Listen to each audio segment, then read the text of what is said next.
hommikul ma korjan või me korjame lõunasöögiks salatimaterjali.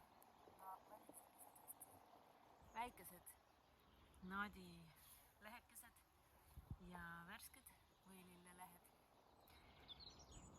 USA retseptides võililli müüakse järelikult isegi poes, sellepärast et seal on lehed retseptides sees. Ehk siis sellist puhast väge kevadisest loodusest, väikese esimese vihma ja linnusädinatega. Jõudsin selle varandusega nüüd tuppa, ma pesen neid lehti sõelal külma veega ja siis tahendan neid, et need oleksid enam-vähem kuivad ja siis hakin neid. Sellega ongi salati põhi valmis. See ei pea midagi poest ostma. Mina käisin eile veel korjamas karulauku, nii et ma hakin ka karulauku siia sisse. Ja siis on vaja lihtsalt veel salatikastet. Sellel on nagu maitse mõttes oluline roll, aga teisest küljest ka selle salati vitamiinide ja mineraalide omastumise juures oluline roll. Ehk siis ma panen laimimahla ja või mahekirstomateid ja ehk siis C-vitamiini on siia vaja selleks, et raud omastuks paremini.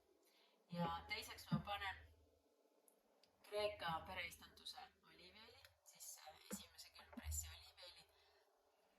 Ja see on selle jaoks, et rasvlahustuvad vitamiinid, näiteks K-vitamiin omastuks. Ja siis ma panen soola ja pipart ja kõik ülejäänu on vabatahtlik selles mõttes, et mida sa sellest salatist soovid. Kui ta on sul lihtsalt praelisand, siis ta on juba valmis ja sellest piisas. Aga kui sa tahad sinna mingeid üllatusi panna, siis sa röstid sinna seemneid juurde, näiteks päevalille või kõrvitsaseemneid. Kui sa tahad sinna teravaid üllatusi juurde, siis sa hakid sinna chillit või siis paned natuke chillihelbeid siia sisse. Kui sa tahad siia valku, siis sa lisad siis vastavalt oma põhimõtetele tofut või muna või kana või steigi, ribasid või kala, praetud kalatükke.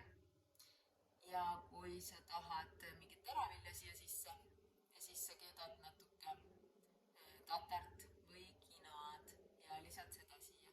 Ja see kõik sobib selle vinegretiga või selle kastmega, millest ma juba rääkisin, et kus on lihtsalt sidruni või laimimahl ja oliiviõli. Avokaadod ka, need sobivad ka väga hästi. Ja selle salatikastme ma lisan kõige lõpus, et kõik need lehed oleksid värsked ja et ta ei oleks kokku vajunud. Sellest saab lõunasöök minule ja ühele kliendile. Täna siis kahele erinevale inimesele, kahele erineval aadressil. Ja võib-olla sulle.